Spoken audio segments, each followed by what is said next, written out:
Time to stay up. It's been a long, long day. And you got the Sandman at your door. Hang on, leave the TV on, and let's do it anyway. It's okay. You can always sleep through work tomorrow. Hey, it's okay. Tomorrow's just a future yesterday. Are we nice and leggy for you tonight? Let's smoke a little bit of this beautiful doobie down. This is some Gorilla Glue number 4, homegrown. So let's go ahead and spark this up and chat about where I've been, some of the girl troubles I've been having, and just some of the stuff that's coming up on the channel and beyond. As you can see, we've got the lovely window outside there. That's the window to outside downtown Ottawa. As you can see, that's a live stream, actually. Very high quality screen up there. So yeah, you can see that. Basically like we're smoking by the riverside. Of course, it's 3:48 a.m. here in Ottawa, Canada. Canada's capital in Ontario, as some like to call it.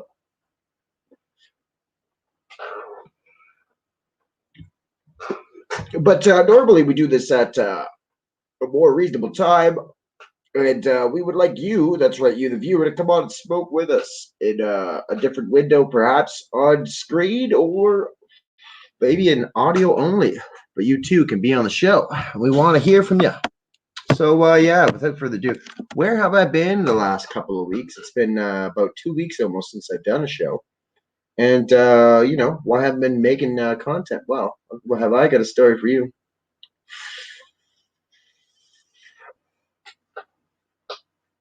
By the way, this Gorilla Glue is auto flower. My mom grew it for me. If you're going to grow and you're just starting, do auto flower. You barely have to do any work. Just do a few tie downs and you get your weed out of it. And this is some really good stuff. Thank you to my mom for growing it for me. Very delicious, very super sticky. It is like Gorilla Glue.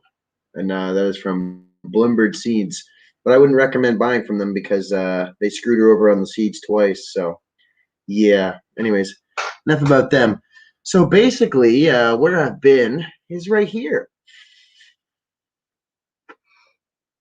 But I've had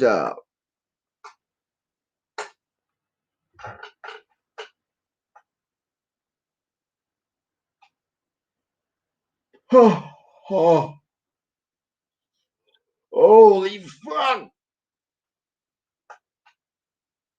Oh, oh, I've had my ex/girlfriend/roommate living here on and off, and right now obviously it's off because, you know, I'm talking about her behind her back. Not really though, because if she wanted to, she could hear it. But no one that I know really checks out my channel.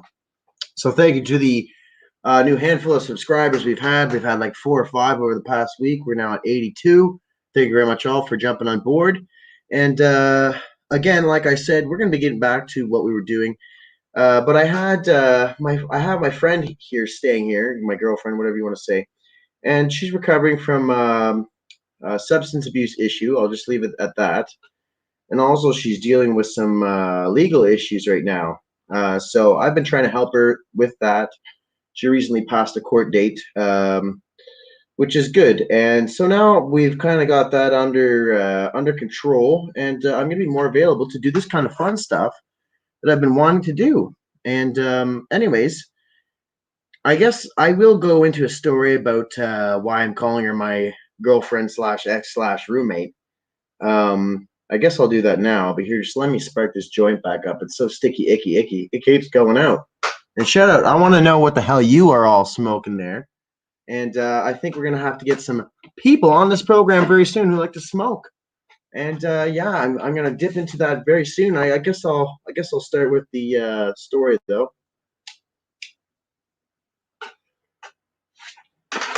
So at my girlfriend slash ex slash roommate's birthday, we had a great time. We ended up going to go see some mutual acquaintances, and we were drinking and smoking weed, hanging out. And anyways, someone busted out some drugs, and they asked her if she wanted some. She said no, but she sat next to the person. And eventually, I ended up saying, "All right, let's leave. I don't like how you're looking at those drugs, like a hungry man looking at a hamburger downtown. You know what I'm saying? Like a coyote looking at a chicken, a hungry coyote looking at a chicken, like a fucking coyote looking at a roadrunner. You know what I'm saying? Anyways, like Michael Jackson looking at a 12-year-old boy. Okay, like Bill Cosby looking at a co-star. All right, all right, all right. Like Jared looking at a boy, not a Subway sandwich. You know what I'm trying to convey to you people. Sorry, this is out. I cracked myself up. Where was I? We ended up leaving the party. It wasn't really a party, just some people there, and everything was good. And we got back here, and she was drinking. She was like, "Oh, we're gonna let you hit it," say like, "Oh, we should hook up," kind of being a cock tease. Anyway, she ended up passing out, and right before she passed out, I saw she was texting somebody. This is when we were dating, and I asked her who it was or whatever. And I know that she likes to hook up with girls. She's mainly into girls, but she's kind of into guys now. She's telling me we only started dating back in October, and it's been pretty rocky. She was here for a couple of weeks, and then she took off. I think it was probably a week, and then she took off. And she said she went to detox to deal with her drug issue, but she actually went to go and hook up with, or she did go there, but then she apparently after that went to hook up with her ex and do some drugs and got abused by her and thrown out and possibly charged about that. We're not sure. I don't know. A lot of crazy crap happened, and I'm just glad that part of it's over. But what happened that night is I saw her texting some girl, and she gave me her password to her phone. She even said, if you don't believe me on something, you can go through my phone. And anyway, I did. I was drunk, so I messaged a bunch of the people on there saying like, "Oh, this is her boyfriend." The first person was okay, whatever. It was the girl she's trying to hook up with, so I was jealous, whatever. I was like, actually, she has a boyfriend, this and that. And I was talking with her. She said, "Oh, she didn't even tell me she had a boyfriend." All this. Anyways, long story short, the next day I had messaged like 4 or 5 people. Went a little overboard. I was drunk. I was upset. And she basically dumped me for that. She dumped me for finding out she was texting somebody about hooking up or being their girlfriend or whatever, some stupid fucking thing. And yeah, at the time I said I didn't care, and I was just trying to stop her from screaming at me. She ended up leaving for a bit and then came back, and we were able to keep things together, and now we're friends, we're talking and stuff. But she's still staying here, and apparently she's gonna help me by buying some groceries and stuff this coming first. It's really rough. I live on like $140 a month. I had been living on 120 till the last month, but anyways, this summer we're going to change that. Probably going to look into starting a landscaping company and stuff like that. So looking to better myself, my situation. But anyways, it is nice to have someone around that's going to help. And I got to be honest, man, the few days that we were dating or whatever, or the week or whatever the hell it was really nice to just kind of like cuddle a little bit, be watching TV, being extra nice to somebody. It's a nice thing to have, but long story short, I guess she's not really ready for that kind of a thing. So whatever. She said maybe we'll try again in a few months. And at this point, it's like somebody with a drug issue, somebody who breaks up with you for catching them doing that stuff. I'm not even sure if I want that anymore, but be real with myself. There's really nobody else for me. I've gotten so sick of looking for people on the internet. They're so fake today. I've known this girl that I'm talking about for since I was like 4 or 5. So there's some history there. So it's not like you guys know me. The only drugs I do is weed. I drink sometimes. For me, that's like overboard. If I drink, I'm going overboard that night. I usually can't do a show if I'm drinking, even though I like to. And no, and then shrooms, and maybe some psychedelics and stuff. But generally, I'm not okay with the heavier drugs that would give you a drug problem. I'm not going to go at what they are because it's pretty bad. But you might be asking, oh, why would you lower your standards that much? I honestly wouldn't, but I've known her all my life, and there's some history there. So, anyways, screw all that. So I just want to let you know where I've been. I've been dealing with that, and I also had a death in the family. I think I already filled you guys in on that. I'm going to release a short video about the outrageousness that went on there, my opinions on it, and yeah, just commemoration to that person. So I'm going to be releasing that, but some good news. Let's go to some good news. April 6th. Previously, I thought it was April 7th, but April 6th, we have confirmed that I, myself, Al Wooten, a.k.a. the Skeptical Canuck, this humble podcast with 82 fucking subscribers. We got a lot more views. We're in like 20,000 views. I don't even know. We got a lot of views, not a lot of viewers. This humble, small podcast will be doing a swap cast with the one, the only Canadian superstars. Who am I talking about? That's right. The one, the only, Grimerica. Grimerica. That's right. I have booked a swap cast with the legendary Grimerica of 8 years now. 8 years, 9 years of podcasting. And they've had legendary guests such as Randall Carlson. They've had one other guy that does the ancient history stuff. And they've had all kinds of just out of the park guests on out of the park subjects for coming up on a decade now. And I got to say, I've learned something from this experience. Getting this show opportunity is always try to punch above your belt, whether it's with a girl, whether it's with an opportunity in life, whether it's something you're passionate about. You know what I'm saying? With me, this is kind of a hobby, but I look at it more as a career and just slap the label as of hobby on there so people don't think I'm too full of myself.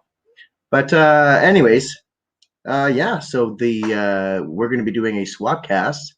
And it's going to be mainly about some of the plans I have for Canada since they're a Canadian podcast based in Alberta. And yeah, I'm really excited about it. So we're going to do 1 hour about that stuff and just some of the plans I have and some of the, just some of the basic stuff. And then we're going to do 1 hour bonus on Rockfin. And what is Rockfin? Rockfin is a replacement for YouTube, but more so like a Netflix for creators. But here's the thing. If you give them $9.99 a month on Rockfin, you don't only get Grimerica's exclusive content, because what they do is they have one show, Grimerica, and they have another show, Grimerica Outlawed. So apparently I think I'm doing a swap with Grimerica, and then I'm going on Unwanted because, they're nice and they're giving me a shot on that. So I've I'm building up a show for both of those programs, and the second one is going to be hardcore Canadian conspiracies. It's going to be like an episode of the Canadian Conspiracy Club, though it will be Grimerica Outlawed. But basically, I'm going to go off on Canadian conspiracies, what has happened this year in Canada, the massive thefts that have gone on with the lockdowns and all that. The stuff heavy into probably CCP in China influencing Canada. And yeah, addressing the very real issues that we're facing. And some of the more wackier ideas that I have, like Jack Layton was probably killed with a death rate and stuff like that. Maybe we'll talk about Justin Trudeau, obviously being the son of Castro. Richard Nixon saying he'd be prime minister one day, et cetera, et cetera, et cetera. We've got all kinds of crazy stuff, and I assure you that's not there. That's not it. I'm just getting stoned here, so I don't care to give too much detail, but it will be a great 2 shows. And again, if you want to see the second half, unfortunately, you will have to go on Rockfin and get the exclusive package. But that gives you access to Jason Burmis.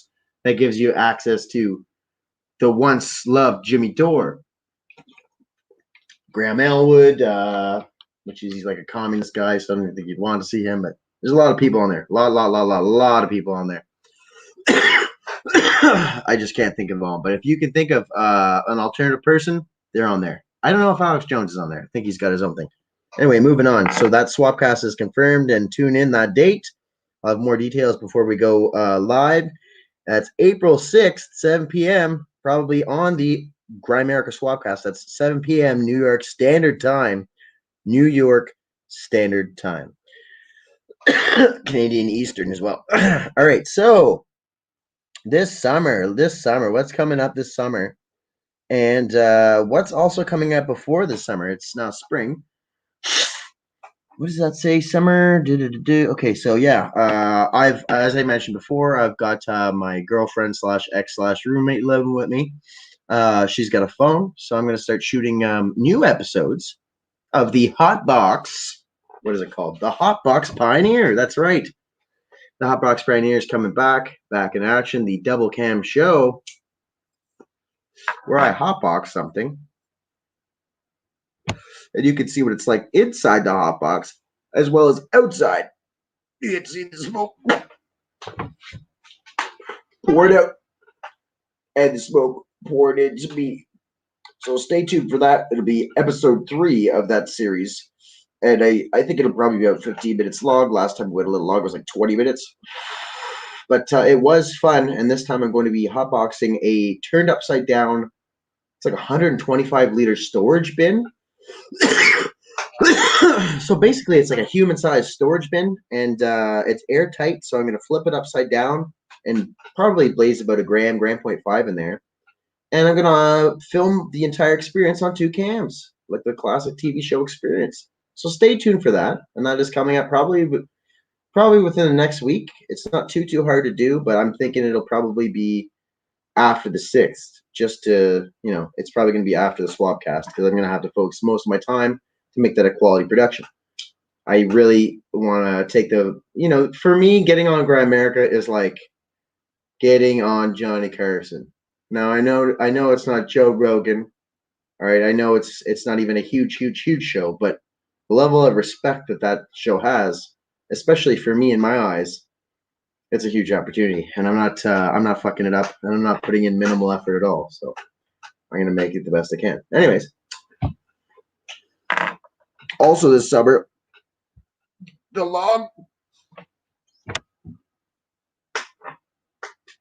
long-awaited idea of doing camping podcasts. I've wanted for a long time to, just film an entire night of me camping out with a friend or two, getting drunk, possibly doing mushrooms, and out in the country, we'll be in the forest. So it's pretty much free man's land. You can have a fire, you can drink, you can sing, and you could do target practice. So you could bring not guns.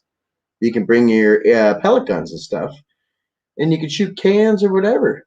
And you're kind of going to need them because there's a lot of coyotes and stuff out there, and you don't want to get eaten. I was actually, if I'm not mistaken, I was chased by some. And an old man drove me home. Thankfully, he did not molest me. So, yes, he might have saved me. But my fucking bike broke down right on the hill, and I threw it down. I was like, fuck. And then I hear, oh, and I'm like, oh, shit. And I start running. I swear to God, it might have just been my brain, but I heard like, behind me. I kept fucking running, and I got to this guy's porch just in time, man. Just in time. But anyways, that's a story for another day. We're going to start doing those, including Michael LeGroux. I'm not sure if Nathan will come. Probably not, because me and him are kind of not really friends anymore. He's totally invited to come, though. Excuse me. But Mike will probably be there. And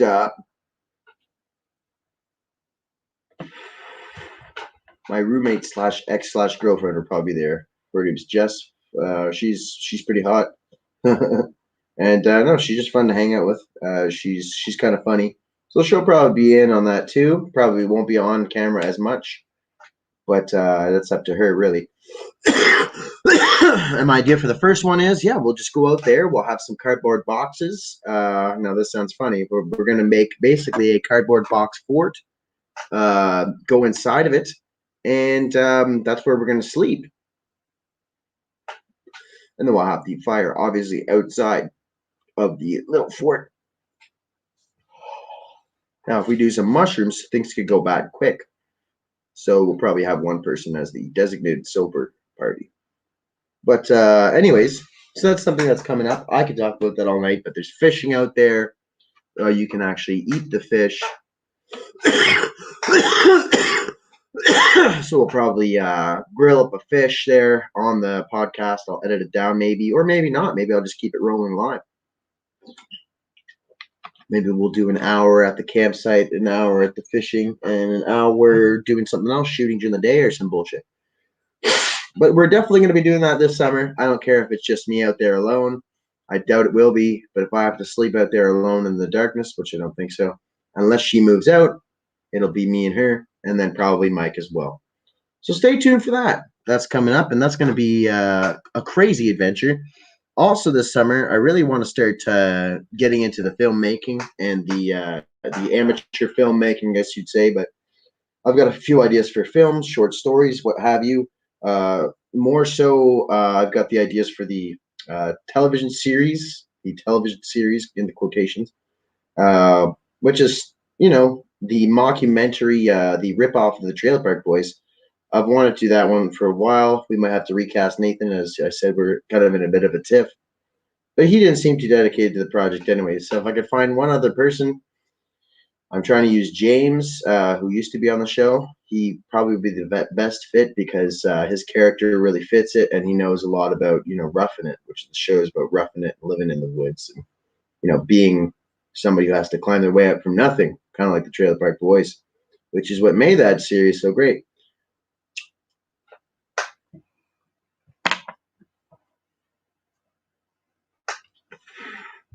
But yeah, I've been interested in filmmaking for a while. Made my own props, as you see. I had the cops asked to see my prop firearms that I made simply from stuff I bought from the dollar store, little cap guns and shit. They were convincing enough to get them to come over, so that was a compliment for me as a props maker and a filmmaker. So yeah, that was pretty interesting. It was real enough to fool the cops, so I took that as a huge compliment. I think I have a future in the filmmaking industry. I'd really like to start my own film company and perhaps even pursue commercials and stuff like that. I've got all kinds of ideas for commercials. The commercials I see today, they really piss me off for a reason because I know I can make better commercials. And when you know you can do something better and with passion, and you see these people doing it and just they're totally out of touch with reality, it just really makes you mad, It's like you see somebody who's a professional baseball player and they're just fucking sucking it at every turn. Anyway, the joint's coming to an end here.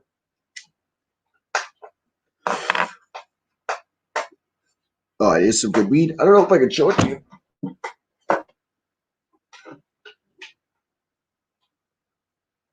Oh, you can't see it because it's the green screen's on. Yeah, it's some good weed, guys. Check that out. It's Getty Images weed. Oh yeah, Getty Images. Whoopsies. Yeah, I assure you, it is some good hood bud. So yeah, what's the last thing I wanted to bring up? What does I say? Summer rod campouts. Yeah, I already said that. Summer podcast. So I had a dream last night, and as with most of my dreams, I can usually only remember the tail end of it. And what was the tail end of the dream? Well, I was sitting on a bus, and most of my dreams end the same way. They always end the same way, which is peculiar because I heard someone else mention that their dreams always end the same way. Waiting for a bus or riding on a bus. As if between the dreams, you need to get on a bus to get you from one place to another. Well, I'm not going to go deep into this because the show's almost over, but the ancient Aborigines, as I always say, believed in a different dimension, a lower frequency, or even some sort of astral projection, or a combination of the three, called the dream time or the dream world. I believe it's called dream time. And basically, it was a real physical place, a place with basically an alternate reality, a mirror version of this reality, which you could go to via some kind of astral projection. This is something I hold near and dear to my heart. They're one of the oldest civilizations, but what I've got to say about it is, basically, when you're sleeping, you're dreaming with everybody else in the world. So the people you see in the dream might actually be real people you're interacting with. Anyways, in this particular dream, I don't remember too much, but right before this, I remember kind of like being in the hills, and there was like being on a mountain. There was a lot of trees and stuff. It didn't even seem quite real. It seemed almost like I don't want to say a video game, but it seemed almost like not even a painting. Anyways, I remember being up in a tree or something like that. That sounds so stupid. But then the next thing I remember, I was on a bus and I was driving down the road, and like there was no mistaking about it. It was really bright. And I remember saying like, "Oh my God, am I in Japan?" And I looked at the people and they were Japanese. And I'm like, "Am I in Japan?" And they're like, I guess they didn't know English. They're looking at each other, like, kind of laughing. And I'm like, "Oh man, I don't want to be in Japan." I was like crying and shit. I'm like, "I don't want to be in Japan. What the hell? Fuck did I get stuck in Japan?" And then they stopped laughing. They were concerned. They're like, "Oh no, are you okay? Are you okay?" I'm like, "I can't. I'm lost in Japan. I'm lost in Japan. I don't know where I am. I'm lost in Japan." And then I woke up and I was like, "Oh shit, I'm lost in Japan." So yeah, I was on a bus and I was like, it was in the countryside though. And I'm like, why would I be in Japan? What would cause me to want to go to Japan? There's only one thing. And I was thinking about this after watching two documentaries, maybe three in a row. Number one, why big oil conquered the world? Number two, how big oil conquered the world? And number three, the World War One conspiracy, all by James Corbett. Corbett was born in Alberta, I think. I don't know where he's born, but he used to live in Alberta.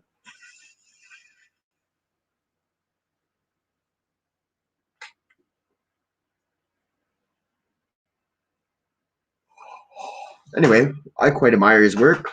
I quite admire him. And maybe I was unconsciously thinking, man, I need to fly to Japan.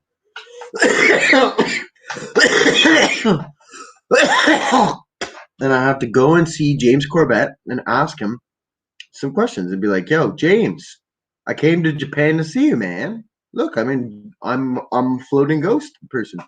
Yo, James, it's me, man. Oh, you're on the toilet right now? Shit. What am I gonna do? Oh well, I'll just wait here and see if he knows me. James, I'm over here, man.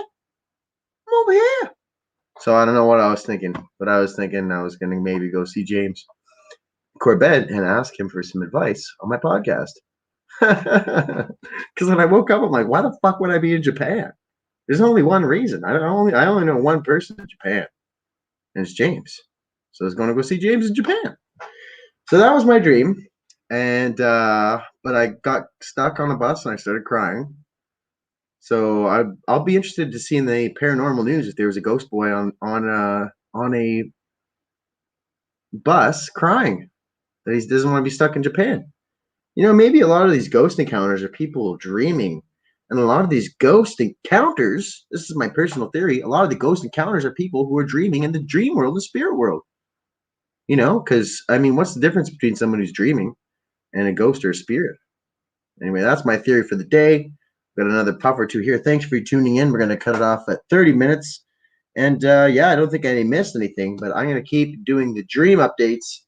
I'll probably even start a new mini podcast, and mini, I mean like, 10, 15 minutes, where I just talk about dreams and see if anyone wants to email me. If you want to email me, you can do so at agw94agw at gmail.com. I'll go ahead and throw that up on screen. agw94agw at gmail.com. And there you can send me a SWAP cast invitation, MAIL. You can send me your dream encounters. That's really what I'm interested is your dreams. Tell me your dreams. So again, email me on the address on screen. And yeah, you too can be on the show, have your own episode, and be dedicated. Remember, you got to punch above your weight class, and I'm a good first competitor to kick the shit out of. Thanks for tuning in, and yeah, I'm gonna power hit this last bit. Thank you, everybody who watched the Canadian Conspiracy Club episode 3 or 2. 69 views. It was a great success. I'm sure it'll keep going. Our last Canadian Conspiracy Club episode is one of our highest watched videos at a whopping 300 views. Thank you to everybody who watched that. And more to come on cloning, I'm sure, this year. We're going to be cranking it up. I'm having a hard time getting a hold of Steve Lopro. Be sure to shame him in the comments for ditching us. Steve, I want you. Hey, the joint's finished. Thanks for tuning in, cocksuckers. And remember, I'm sick of your shit. Come smoke a joint with me. Peace, bitches. Get stoned today if you